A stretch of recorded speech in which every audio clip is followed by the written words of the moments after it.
Ay, magandang gabi po sa inyong lahat, and for our third and final reading for the day today, ano po kaya ang makikita natin sa third and final reading ngayong araw na to ng Lunes, no? Lunes pa lang pala, nawala ako ito po ay pangatlong reading natin ngayong Lunes, no? Ano po kaya ang makikita natin through our Lover Oracle card?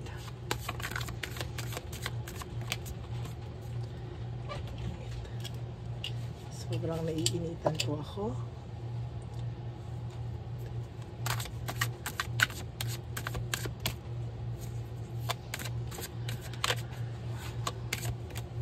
Ayan, excuse.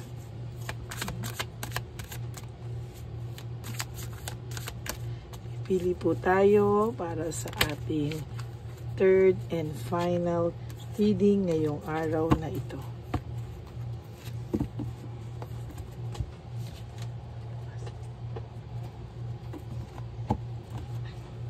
Okay. Pili po tayo ng 10. So ating ngayong card na ito, tayo po ay mamili po ng 10. 1, 2, 3, 4, 5, 6, 7, 8, 9, and 10. Okay? So, pili pa po tayo ng another 10, pero balasahin muna po natin ulit.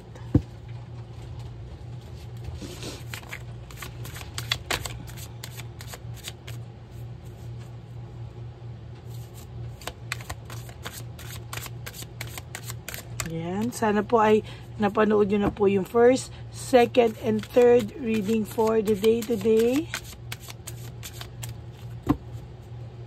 Kagabi po may bonus reading pa pala ako, and I hope napanood nyo na po lahat yan. Okay? Pili pa tayo ulit ng 10. 1, 2, 3, 4, 5, 6, 7, 8, 9, and 10. Ano po kaya ang makikita natin sa third and final reading of the day today? Sana po ay makakita po tayo ng emotions niya, no? Based sa kung ano man po ang nararamdaman ng person nyo sa ngayon. Yan, ano?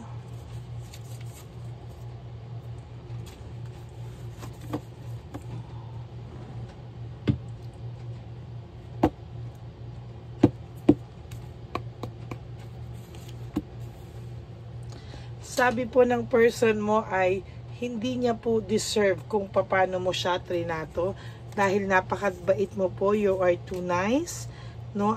Talagang minahal mo siya, pero hindi daw po niya napahalagahan ng sobra, no? As a matter of fact, hindi niya po talaga napahalagahan, no? Kitang-kita ko po dito na talagang napakalayo po, no, ng pagtrato nyo sa isa't isa. At ikaw po talaga ay binuhos mo po ng bongga dito sa tao mo. Sabi niya, I wish I could understand you. Sana daw po ay inintindi ka na lang daw po niya ng bongga, no? Inintindi ka po niya talagang ng abot ng makakaya niya, pero hindi po niya nagawa.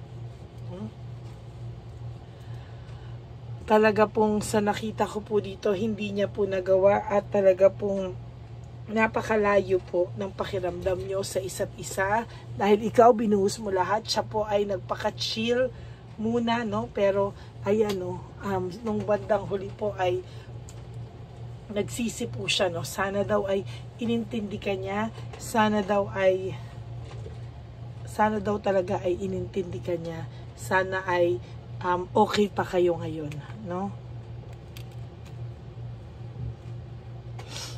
People don't believe in me. Yung tao pong ito ay hindi naniniwala, no?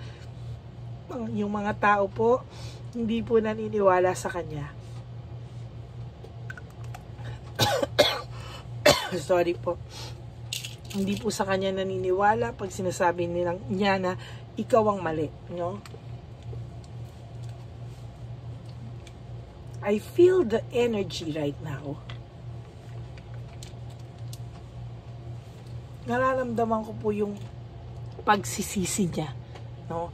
Nararamdaman ko yung pagsisisi niya, nararamdaman ko yung panghihinayang, pero parang wala po talaga siyang balak.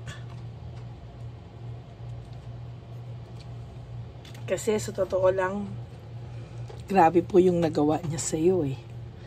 Grabe po yung energy, grabe po yung ginawa niyang pananakit sa iyo. Hindi mo na po halos kinaya, oh. Hindi mo na po kinaya. Yan, oh. Itong pagmamahal na to, sabi mo ay very, very crazy, or nabaliw ka talaga sa pagmamahal na to. Sa sobrang sakit ng ginawa niya sa iyo, muntikan ka na raw talaga, no, bumigay, muntikan ka na talagang, ayan, oh, hindi makarecover. Why? Sa sobrang sakit po ng dinadanas mo. As a matter of fact, hindi mo kinaya.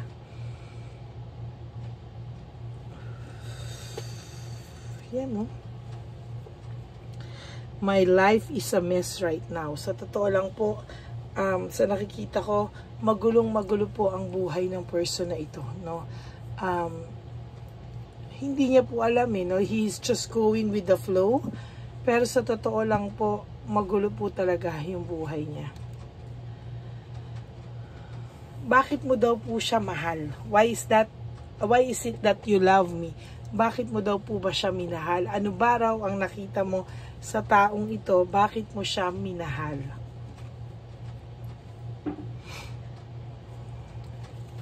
I can't handle your love. Hindi niya daw po kinayang i-handle yung pagmamahalan yung dati, o yung pagmamahal na meron ka sa kanya. Why? Kasi po, parang siya, too much yung pagmamahal na binigay mo sa kanya. Pero siya, halimbawa kung nagbibigay ka po ng 101%, ang binibigay niya po sa'yo is just 40%, no? And the rest is 60% is pagmamahal niya po sa sarili niya, no? Yun po yung mali sa relasyon niyo, dahil binigay mo ng sobra sa kanya, pero siya po, hindi niya po binigay ng 100% sa'yo, kalahati lang po ang naibigay niya sa'yo. Ngayon, hindi niya po alam kung saan siya magsisimula. I don't know where to start. Hindi niya po alam kung paano babawi, kung makakabawi pa ba siya, kung ano raw pa yung tamang pakiramdam sa ngayon, dahil hindi niya po ma-express yung sarili niya. Hindi niya po alam paano niya i-express yung sarili niya. Hindi niya alam paano ibigay sa'yo yung dapat na parang sa'yo na deserve mo, no? These feelings are eating me alive. Kinakain po siya ng buo ng kanyang sarili, no? Kinakain po siya ng buong buo ng lahat ng emotions po niya as of this very moment.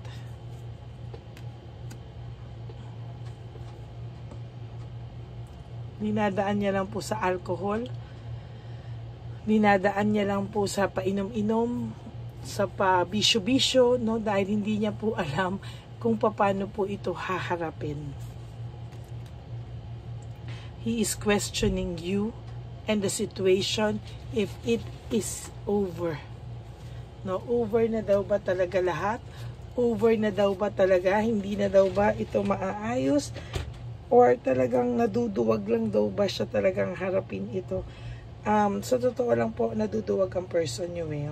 Duwag na duwag po siyang ramdamin. Duwag na duwag po siya talaga. Oh.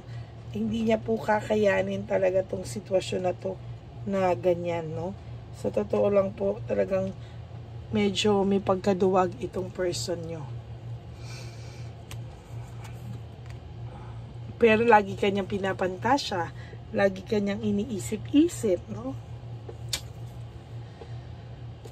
It is dark without you. Sa totoo lang po, naiisip niya po na yung buhay niya po ay madilim, yung buhay niya po ay walang direksyon, yung buhay niya po ay hanggang ganyan lang daw sa ngayon, no? Because wala naman po siyang ibang haharapin, wala naman po siya talagang wala po talaga itong, masasabi ko po talaga na wala ito sa kondisyon sa mga ginagawa niya lately, no? As a matter of fact, hindi niya po alam kung ano po ang mangyayari sa kanya sa mga susunod na araw. Hindi niya po alam kung ano po yung gagawin niya. Hindi niya po alam kung bakit siya nagkakaganito. Ginusto niya po no? Ginusto niya po, pero siya po yung hindi umayos. I don't know who I am anymore. Sa totoo lang, hindi na po niya alam kung ano yung pakiramdam niya.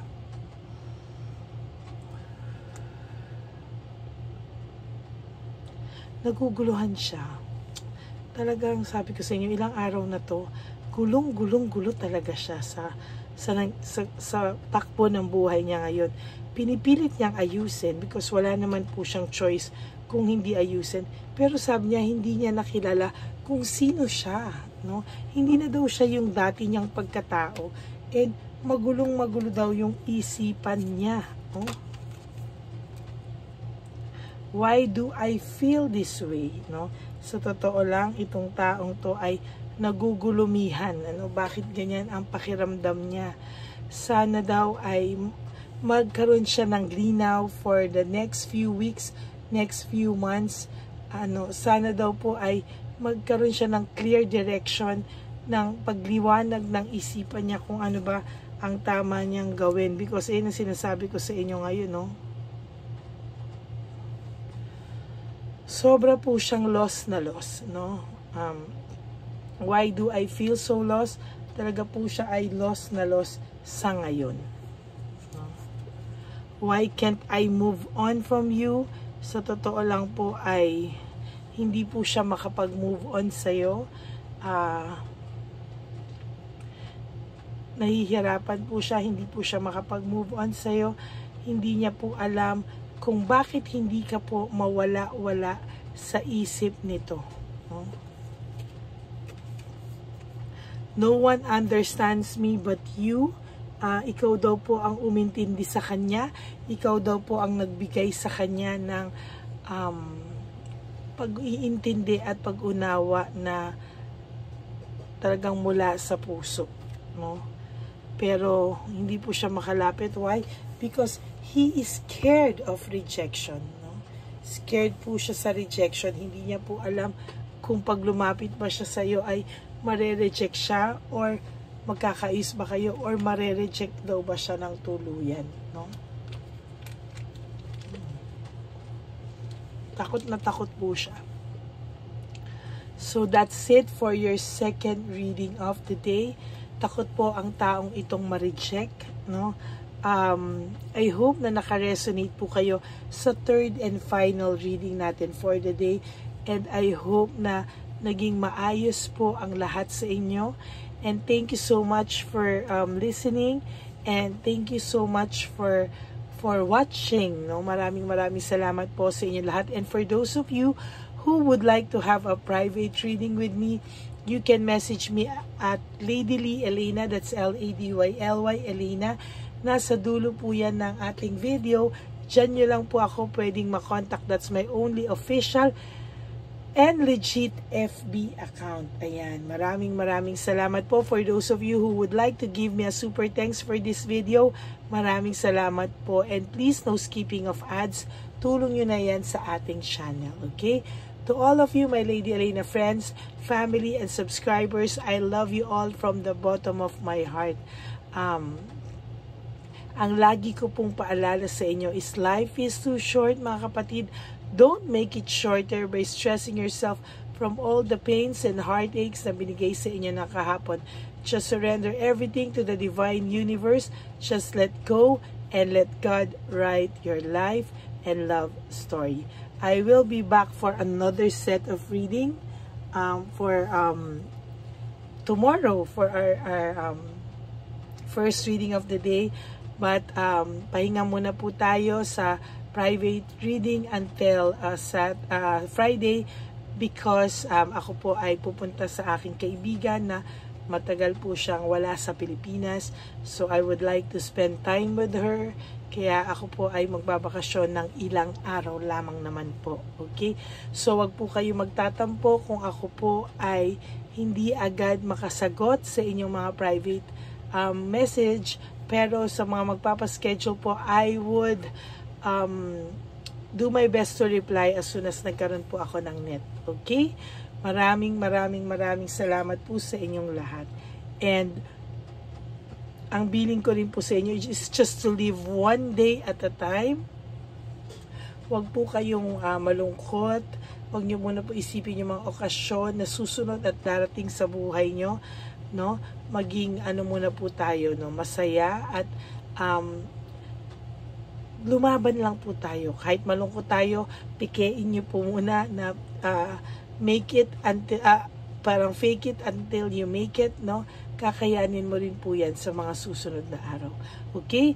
Maraming salamat po sa inyong lahat, and may God bless you all, and I will all see you again on my next reading, our first reading for tomorrow. Okay? God bless you. I love you all. Bye!